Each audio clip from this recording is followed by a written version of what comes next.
오늘 이 마테오 복음은 예수님의 공생활이 이제 본격적으로 시작되었음을 알리고 있습니다. 세 가지 내용을 세 부분으로 좀 나눌 수 있는데, 첫째는 지리적으로 예수님이 어디에서 활동을 시작하셨는가, 두 번째는 제자들을 부르셨고, 또 세 번째는 공생활 3년 동안에 무엇을 하셨는지에 대해서 이야기를 하고 있습니다. 먼저 예수님의 공생활이 일어났던 어떤 그 갈릴레아, 여기에 지리적인 특성이 함의하고 있는 것이 무엇인지를 좀 보겠습니다. 예수님께서는 요한이 잡혔다는 말을 들으시고 갈릴레아로 물러가셨다. 그리고 당신의 유년 시절을 보낸 나자렛을 떠나 주불론과 납탈리 지방 호스가에 있는 가파르나움으로 가시어 자리를 잡으셨다. 이 지역은 우리들에게 좀 익숙한 갈릴레아 지역을 말합니다. 갈릴레아 호수가 있는 곳입니다. 아마 그쪽에 성지순례 가셨던 분들은 분명히 아마 이 지역을 보셨을 것 같습니다. 이 갈릴레아 지역은 예수님의 활동 무대였고, 약 3년간의 공생활 기간 중에서 절반 이상을 가파르나움을 중심으로 한 갈릴레아 호숫가에서 생활하셨습니다. 그런데 당시 사람들은 이 지역을 이민족들의 갈릴레아로 불렀습니다. 이민족들의 갈릴레아. 왜냐하면 이 갈릴레아 지방이나 그 옆에는 이방인들이 많이 살고 있었기 때문에 그렇게 불렀습니다. 그런데 오늘 마테오 복음사가는 이 갈릴레아 지역에 살고 있는 이들을 가리켜서 어둠 속에 앉아있는 백성, 그리고 죽음의 그림자가 뒤리운 고장에 앉아있는 이들이라고 표현하고 있습니다. 1차적으로 이들은 종교적인 구원에서 제외된 사람들입니다. 예수님이 공생활을 시작하는 곳이 왜 유대인의 삶의 중심지인 예루살렘이 아닌가? 당시 정치, 종교, 경제, 문화, 종교, 이 모두의 중심지는 예루살렘에 집중되어 있었습니다. 성전이 있었습니다. 그런데 왜 예수님이 공생활을 시작하시면서 그리 가지 않고 이렇게 변방으로 가셨는가? 주변부로 갔습니다. 변방, 주변부는 그 사회 중심부에서 밀려난 사람들이 살고 있습니다. 당시 갈릴레아는 이방인들의 지역에 가까이 있었고, 또 여러 종교가 이렇게 섞여 있어서 율법이나 또는 어떤 정결례, 정결법, 여기에 집착하는 사람들의 눈으로 볼 때는 갈릴레아는 복음에 나와 있는 대로 천대받는 이방인의 땅이었습니다. 글쎄요, 오늘날의 어떤 우리의 표현으로 보면 글쎄 슬럼가?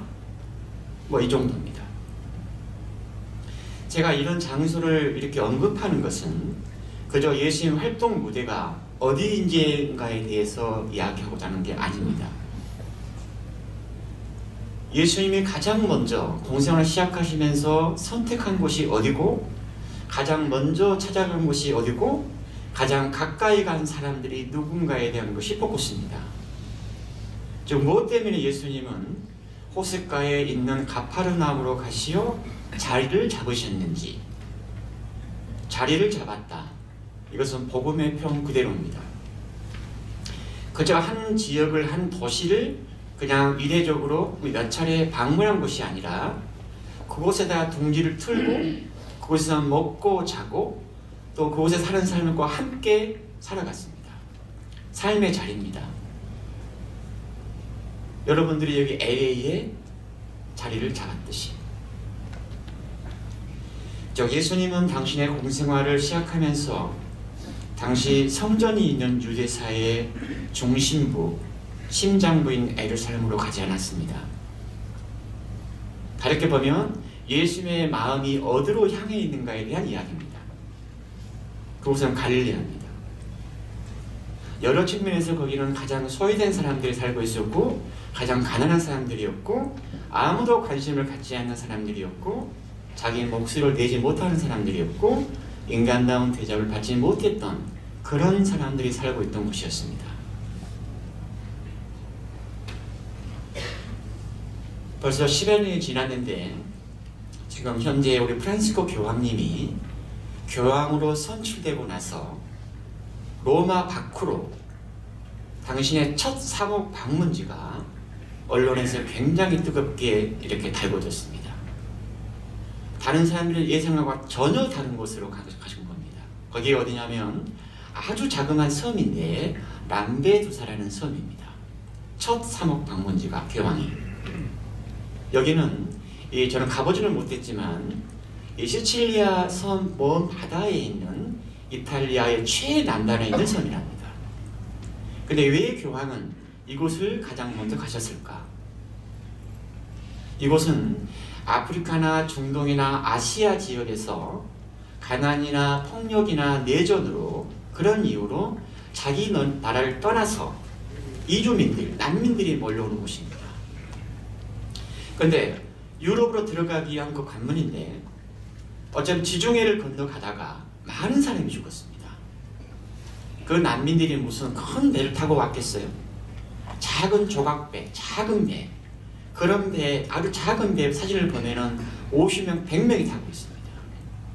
그래서 지난 10여 년 동안 거기에서 그 바다를 건너오다가 피난을 오다가 2만 명이 죽었습니다. 교황님이 처음 간 곳은 바로 거기였습니다. 그래서 그 지중해 당신도 작은 배를 타고 가서 많은 사람들이 죽었던 그 바다에 화환을 던지고 그러니까 수많은 이주민과 난민이 수용됐던 평원에서 미사를 봉헌했습니다. 이렇게 생각을 해보면 예수님이 당신 공생활을 아주 가난하고 이방인이 살던 갈릴리아를 선택하는 것이나 교황님의 첫 사목 방문지로 어떤 화려한 도시가 아니라 어떤 주교자 성당이 아니라 람베두사를 선택한 것은 많이 서로 닮아 있습니다. 다르게 보면 우리 카톨릭 교회가 무엇에 더 관심을 갖는지 또 무엇을 위해 교회가 존재하는지를 여실히 드러내고 있습니다. 오늘 복음 후반부 마지막은 예수님의 공생활 3년을 단 한 문장으로 압축하고 있습니다. 예수님께서는 온 갈릴리아를 두루 다니시며 회당에서 가르치시고 하늘나라의 복음을 선포하시며 백성 가운데서 병자와 회약한 이들을 모두 고쳐주셨다. 이 한 문장 아래 예수님의 공생활 3년이 다 들어가 있습니다. 조금 분석해 보면 예수님의 공생활은 크게 세 가지로 나눕니다. 첫째는 회당에서 가르침. 이 마르코 복음서를 보면 예수님이 처음으로 회당에서 가셔서 가르치시고 악령을 쫓아내는 그런 사화가 나오는데 사람들의 반응이 뭐냐면 모두 깜짝 놀랐고 새롭고 권위 있는 가르침이라고 말합니다. 사실 예수님의 가르침은 그들이 체험했던 어떤 랍비나 다른 사제들의 어떤 가르침과는 전혀 다른 새로운 가르침으로 아마 그들에게 와닿았을 것 같습니다. 예수님의 가르침은 복음 전체에 강물처럼 흘러가고 있습니다. 사랑에 대해서, 용서에 대해서, 공동체에 대해서, 하나님의 자비함에 대해서, 행복에 대해서. 두 번째로는 예수님의 어떤 삶의 핵심인 하늘나라의 복음을 선포하는 거였습니다. 하나님의 나라는 하나님의 주권이 온전히 실현되는 어떤 종말론적인 개념입니다. 하지만 예수님의 이러저런 행적은 선포된 하나님 나라가 이미 성취되고 있음을 보여줍니다. 즉 하나님의 나라는 예수님의 출현으로 이미 시작이 됐다고 합니다. 이미 시작이 됐지만 아직 완성이 되지 않는 나라입니다. 신학 공부할 때도 하나님의 나라는 시험 문제 이렇게 나오면 반드시 거기에 들어갈 단어가 두 가지가 있는데 이미와 already와 not yet, 아직 이런 뜻입니다. 이미 시작이 됐지만 아직 완성이 되지 않는 나라. 우리 삶도 태어나면서 이미 시작이 됐지만 어떻게 보면은 아직은 완성이 되지 않는 그런 삶인 것 같습니다. 그래서 우리는 우리의 삶의 완성을 위해서 계속 걸어가는 여정 중에 있습니다. 또 하나 생각이 드는 것은 그렇게 하느님 나라는 추상적인 개념이 아닙니다. 저에게 있어서는 하나님의 나라는 내 삶에 있어서 비전이고 희망이고 드림입니다. 우리 삶에 희망이 없다면, 내일은 좀 더 나아지려는 어떤 그런 희망이 없다면 우리의 삶은 너무나 고단할 것 같습니다. 세 번째로 예수님의 공생활의 큰 부분을 차지하는 것은 치유입니다. 복음에 나와 있다시피 병자와 허약한 이들을 모두 고쳐주셨다. 병자와 허약한 이는 몸과 마음이 온전하지 않다는 것이고 어떤 우리 생명에 어떤 문제가 있다는 것을 말합니다. 예수님은 어느 유명한 의과대학을 나와서 신통한 치료 방법을 배워서 사람들을 치유한 것이 아닙니다. 예수님은 생명이시기 때문에 아프고 허약한 나를 고쳐주고 내가 어떻게 해볼 수 없는 삶의 문제들을 치워버리고 나를 새롭게 해나갑니다. 복음에 나오는 그 수많은 이야기는 생명을 회복한 일입니다. 그래서 예수님의 공생활동을 하신 일은 어떤 우리 삶에 대한 가르침, 그리고 어떤 비전으로서의 하나님 나라의 선포, 그리고 치유, 딱 이 세 가지입니다. 오늘 독서 이사야에서 어둠 속에 걷던 백성이 큰 빛을 본다라고 말하고 있고, 복음에서는 어둠 속에 앉아있는 백성이 큰 빛을 보았다라고 말합니다. 단적으로 큰 빛은 예수님입니다. 은유적인 표현이겠죠. 큰 빛입니다. 저희 작은 체험 하나를 좀 나누고 싶은데요. 오래전에 제가 이제 소품 전에 우리 수사님들, 우리 형제들하고 지리산을 3박 4일 동안 등반을 했습니다. 여름에. 잠도 이제 그 산 속에 있는 데서 이렇게 잠을 자고, 사람들이 굉장히 많아가지고 이렇게 칼잠을 잤던 그런 기억이 있는데, 밤에 잠을 자다가 화장실을 가고 싶어서 이렇게 랜턴을 가지고 나와서 밖으로 나왔습니다. 그리고 일을 보고 나서 돌아가면서 하늘을 보니까 아주 깜깜한, 아주 칠흑처럼 어두운 밤인데 랜턴을 꺼봤습니다. 전혀 앞이 안 보이는 겁니다. 숲속은 훨씬 더 어둡습니다. 더 어둠이 짙은 어떤 그런 건데, 이렇게 손을 했는데 손도 안 보이는 거예요. 눈을 뜨고 이렇게 해도 안 보이고, 그 다음에 눈을 감고 이렇게 해도 안 보이고.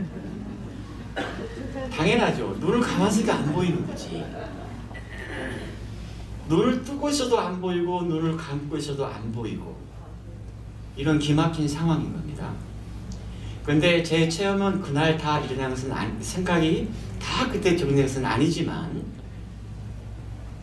이런 질문이 가능합니다. 우리가 뭔가를 볼 때 눈이 있어서 보는 건가, 빛이 있어서 보는 건가? 눈을 크게 뜨고 있는데 전혀 안 보이는 겁니다. 빛이 없기 때문에. 우리 미국 예수의 길렉 신부님이라는 장님 신부가 있습니다. 앞을 못 보는 신부입니다. 5살 때 마을에서 떨어져 가지고, 태생 소경은 아닌데 점점 시력이 좀 약해졌고 지금은 완전히 시력을 잃어버린 사람입니다. 장님입니다. 그런데 그 길렉 신부하고 함께 살았던 우리 한국 예수의 형제들의 말을 들어보면 그 공동체에서 가장 잘 보는 사람이 길렉 신부랍니다. 역설적입니다. 앞을 못 보는 사람이 어떻게 그렇게 잘 볼 수 있는가? 무언가를 본다는 것은 그 무언가를 인식한다는 뜻입니다. 알아차린다는 뜻이잖아요. 보이냐? 안 보이냐? 또 우리는 이렇게 살아가면서 오감, 5가지 감각 중에서 시력의 70%를 의지한다고 합니다. 물론 앞을 볼 수 없는 사람들은 시력이 없기 때문에 다른 감각이 더 발달돼 가지고 뭔가를 인지하고 인식을 하겠죠. 그런데 우리가 뭔가를 본다는 것은 정말로 눈이 있어서 보는 건가? 복음에서도 그렇게 눈이 있어도 보지 못한다, 이런 표현들이 나오잖아요. 생각해보면 제가 지금까지 살아가면서 제 눈으로 본 것이 다 맞지는 않았습니다. 다 옳지도 않았습니다. 그래서 어떻게 보면 이 눈은 믿을 만한 게 못 되는 겁니다. 내 체험은 다 믿을 만한 게 못 됩니다. 빛이 없으면 나는 오해에 빠질 수가 있습니다. 빛이 없으면 이 눈은 아무 쓸모가 없습니다. 좀 과장되게 얘기하면. 하느님 나라가 이미와 아직 사이에 있는 나라인데, 시를 하나 읽어드릴까요? 이미와 아직 사이. 아직에 절망할 때 이미를 보아. 문제 속에 들어있는 답안처럼, 겨울 속에 들어찬 햇봄처럼 현실 속에 이미 와 있는 미래를, 아직 오지 않는 좋은 세상에 절망할 때 우리 속에 이미 와 있는 좋은 삶들을 보아. 아직 피지 않은 꽃들을 보기 위해선 먼저 허리 굽혀 흙과 뿌리를 보살피듯 우리 곁에 이미를 품고 길러야 해. 저 아득하고 먼 아직과 이미 사이를 하루하루 성실하게 몸으로 생활로 내가 먼저 낳은 세상을 살아내는 정말 닮고 싶은 좋은 사람, 푸른 희망의 사람이어야 해. 오늘 음력설입니다. 지금 새해가 첫날, 음력으로 보면 새해가 시작되는 첫날입니다. 올 한 해 이렇게 이미와 아직 사이를 하나님과 함께 걸어가고, 그리고 어떤 빛을 향해서 조금이라도 내 내면에 빛을 담는 그런 한 해가 되기를 소망하고 또 하나님의 도우심을 청합니다.